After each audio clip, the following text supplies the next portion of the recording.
Hello everyone, welcome to Internet Learning. Hope you all are doing well. So today we are going to study the topic Historical Change in Sectors of Class 10th Economics chapter number 2. So last video में हमने पढ़ा था कि किस तरीके से primary, secondary and tertiary sectors जो हैं उनमें जो भी प्रोडक्ट्स एंड सर्विसेज प्रोड्यूस होते हैं उनकी वैल्यूज को ऐड करके हम ग्रॉस डोमेस्टिक प्रोडक्ट जो है निकाल सकते हैं। अब इसके बाद हम देखते हैं कि देखो हमने ये जो मेन टॉपिक शुरू किया था, टॉपिक का नाम था कंपेयरिंग द थ्री सेक्टर्स, कि हमें इन तीनों सेक्टर्स को कंपेयर करना है। और हमने इसीलिए इस सेक्शन की जो शुरुआत की थी वो ये इस क्वेश्चन से की थी कि कैसे कंपेयर किया जाए। तो हमने देखा था कि कंपेयर हम करेंगे उनके गुड्स एंड सर्विसेज की वैल्यू से, राइट। अब कंपेयर करने से पहले हमें एक और चीज समझनी जरूरी है कि जो देश अभी डेवलप हो चुके हैं, जो डेवलप्ड नेशन हैं, उनमें किस तरीके से डेवलपमेंट हुई है। जब हम कंपेयर करते हैं तो हमारा मकसद क्या है देखने का कि कौन सा सेक्टर जो है उसमें ज्यादा एम्प्लॉयमेंट है, ज्यादा वैल्यू होती है गुड्स एंड सर्विसेज की, कौन सा ऐसा सेक्टर है जिसमें value of goods and services तो ज्यादा है बट एम्प्लॉयमेंट कम है। तो हम इस तरीके से कंपैरिजन करेंगे कि कौन सा सेक्टर डोमिनेट करता है, कौन से सेक्टर्स जो हैं वो ज्यादा डोमिनेटिंग नहीं है। तो इस पूरे कंपैरिजन को अपने देश में देखने से पहले हम एक बार डेवलप्ड नेशंस की तरफ देखते हैं कि डेवलप्ड नेशंस में जो हिस्ट्री है वो किस तरीके से रही है, किस तरीके से डेवलप्ड नेशंस में कौन से सेक्टर्स डोमिनेंट रहे हैं, कौन से सेक्टर्स नहीं डोमिनेंट रहे हैं, right. So generally it has been noted from the histories of many now developed countries that at initial stages of development primary sector was the most important sector of economic activity.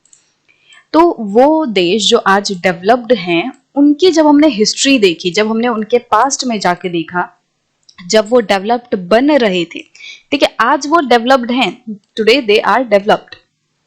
But कोई तो ऐसा time रहा होगा ना कि जब वो developed नहीं थे, जब वो डेवलपिंग थे। कोई तो ऐसा टाइम होगा ना जब वो इस मंजिल तक पहुंचने के रास्ते में थे। तो हमने इस रास्ते को ही देखा कि इनकी जर्नी कैसी रही है एक डेवलप्ड नेशन बनने की। तो हमने देखा कि ज्यादातर जो नाउ डेवलप्ड नेशन है, आज की डेट में जो विकसित देश हैं, उनमें शुरुआती दौर में, इनके जर्नी के शुरुआती दौर में क्या था, प्राइमरी सेक्टर डोमिनेंट था। मतलब प्राइमरी सेक्टर का दबदबा था। जो प्राइमरी सेक्टर है वो सबसे स्ट्रांग था, सबसे ज्यादा वैल्यू जो है वो प्राइमरी सेक्टर से आती थी। प्राइमरी सेक्टर में ही सबसे ज्यादा लोग जो हैं वो एम्प्लॉयड थे। As the methods of farming changed and agriculture sector began to prosper, it produced much more food than before. But धीरे धीरे करके क्या हुआ, फार्मिंग मेथड्स चेंज हुए, खेती करने के तरीके चेंज हुए। एग्जाम्पल जैसे पहले खेती जो है हल से होती थी, बट धीरे धीरे करके थोड़े और मॉडर्न टेक्नोलॉजी आई, मॉडर्न टूल्स आए, जिनकी वजह से खेती थोड़ी आसान हो गई। जब खेती आसान हो गई नए मेथड्स की वजह से, तो अब कम मेहनत में कम लोगों के साथ ज्यादा प्रोडक्शन की जा सकती है।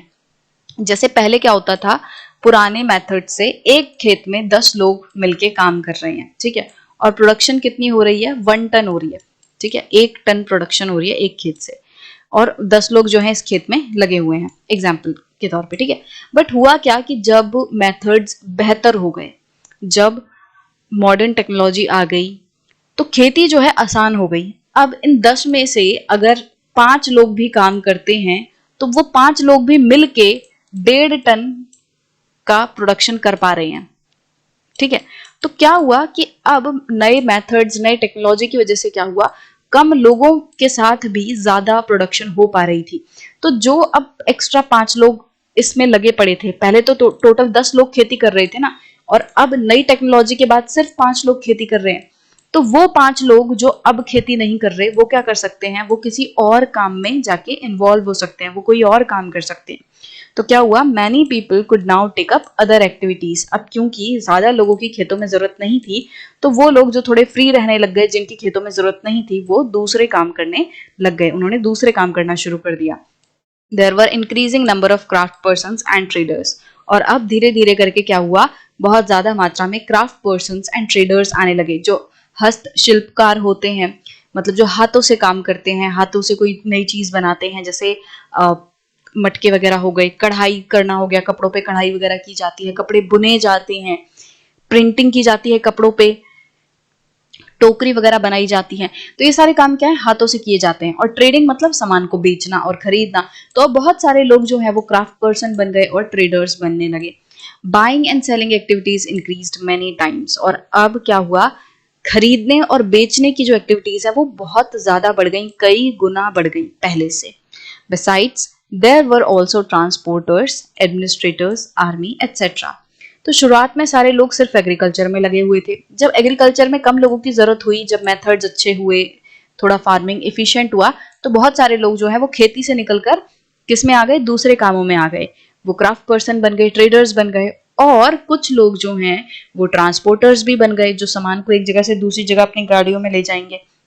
एडमिनिस्ट्रेटर्स बन गए, जो कि जैसे पुलिस वाले डिपार्टमेंट में लोग आने लग गए, एक तरीके से कि भाई सामान या जगह को कैसे संभालना है, किस तरीके से देख रेख करनी है। आर्मी बनने लग गई कि अपनी टेरिटरी की हमें सेफ्टी करनी है, सिक्योर करना है उसको। तो बहुत सारे लोग जो है वो ट्रांसपोर्टेशन, एडमिनिस्ट्रेशन, आर्मी, इन सारी चीजों में भी काम करने लग गए।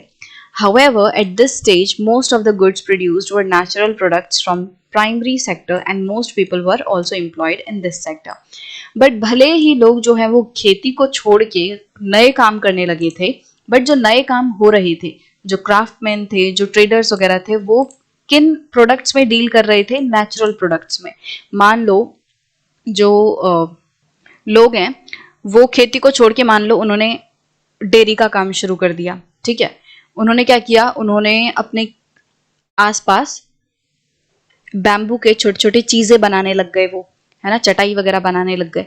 तो मतलब कि इस पॉइंट ऑफ टाइम में भले ही लोग एग्रीकल्चर से निकल के दूसरी एक्टिविटीज में आ गए थे, बट अभी भी जो प्रोडक्ट्स प्रोड्यूस हो रहे थे, जो गुड्स प्रोड्यूस हो रहे थे, वो नेचुरल प्रोडक्ट थे, वो प्राइमरी सेक्टर से ही निकल के आ रहे थे। और ज्यादातर लोग जो हैं ओवरऑल प्राइमरी सेक्टर में ही इन्वॉल्व थे। देखो प्राइमरी सेक्टर भी तो बहुत बड़ा है ना अपने आप में। सारे लोग तो सिर्फ खेती ही नहीं कर रहे, और प्राइमरी सेक्टर के अंदर सिर्फ खेती तो नहीं आता, प्राइमरी सेक्टर के अंदर और भी बहुत सारी चीजें आती हैं। जैसे एग्जाम्पल के तौर पे हमने ऊपर ये टेबल देखी थी एक छोटी सी, कि देखो प्राइमरी सेक्टर में कितना कुछ आ रहा है। सब्जी वगैरह उगाई जा रही है, गाय भैंस रखे जा रही हैं, कोल जो है मतलब माइनिंग की जा रही है, ट्रीज मतलब कि फॉरेस्ट से आप सामान जो है वो इकट्ठा कर रहे हो। तो ये तो कुछ एग्जाम्पल है, और भी बहुत सारी चीजें हैं जो कि प्राइमरी सेक्टर के अंदर ही आती हैं, है ना।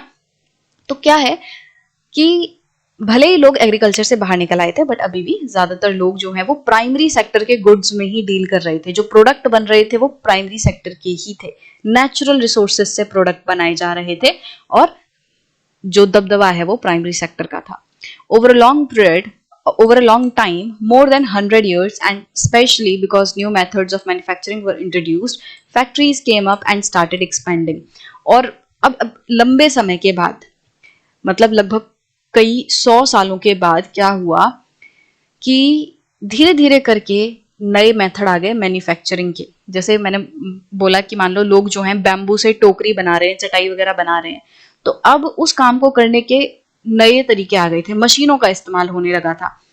और अगर बताऊं, जैसे पहले क्या होता था, लोग कॉटन की खेती करते थे, कॉटन की खेती करके जो कॉटन मिली उससे हाथ से ही सूत काटते थे, हाथ से ही यार्न बनाते थे चरखे वगैरह पे।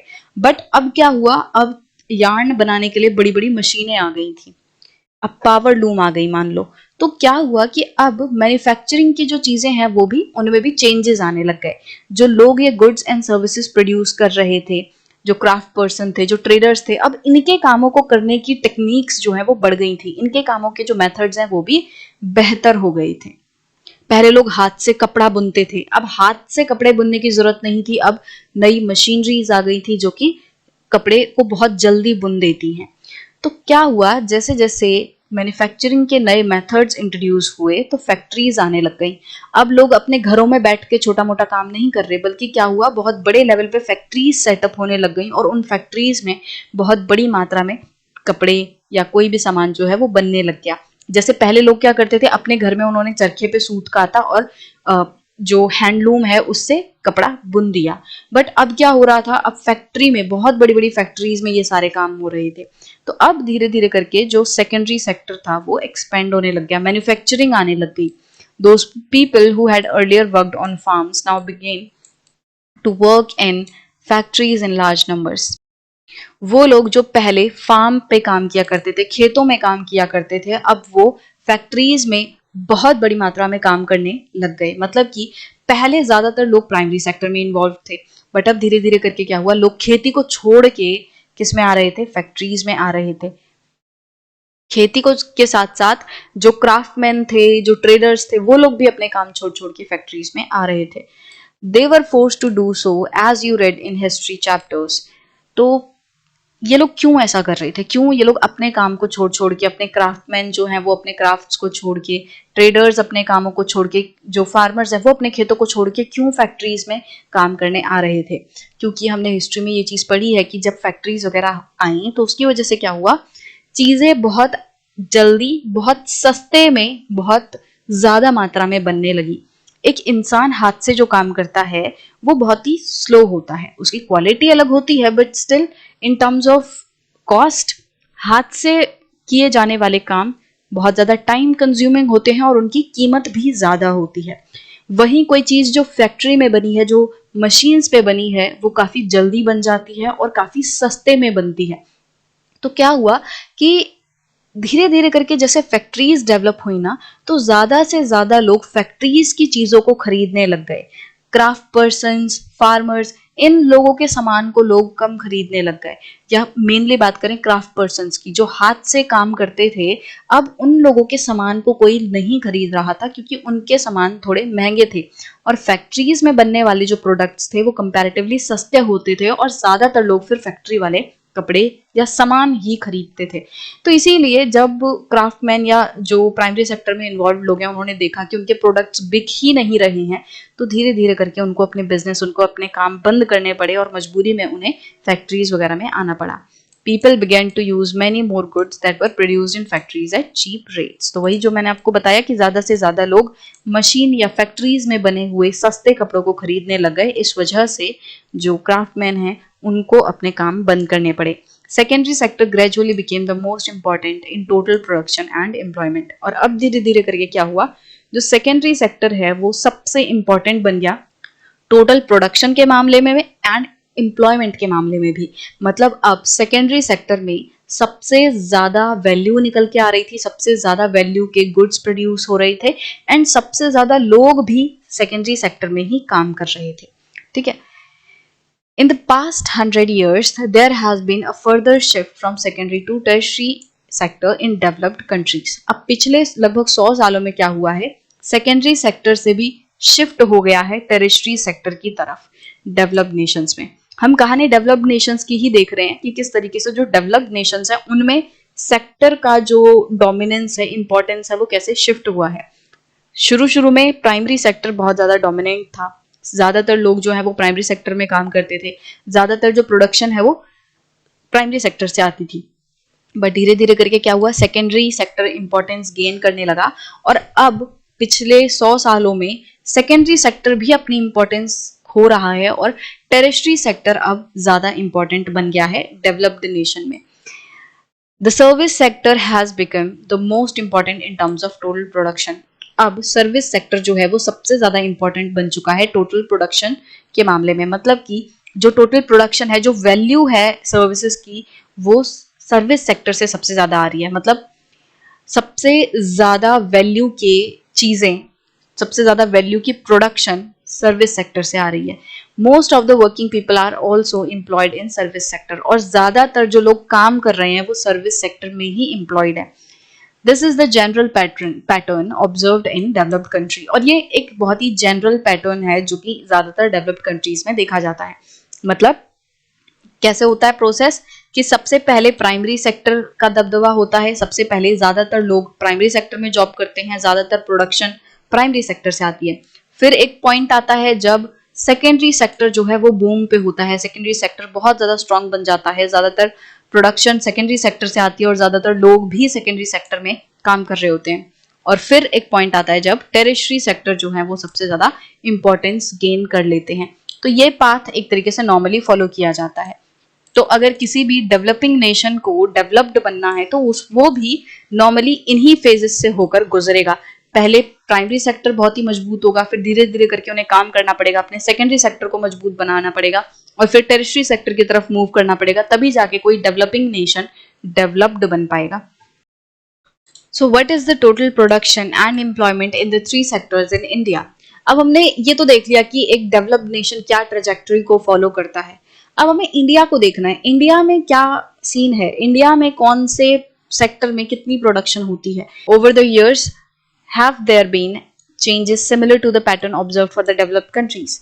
तो हमें ये देखना है कि क्या इंडिया में भी इसी तरीके से पैटर्न चेंज हुआ है जैसे कि डेवलप्ड कंट्रीज में होता है। मतलब क्या हम उसी रास्ते पे चल रहे हैं जिस पे डेवलप्ड नेशन चलते हैं। We shall see in the next section. और ये चीज जो है वो हम नेक्स्ट सेक्शन में देखेंगे कि इंडिया किस पाथ को फॉलो कर रहा है। क्या इंडिया उसी रास्ते पे जा रहा है जहां पे कोई भी विकसित देश जो है जाता है।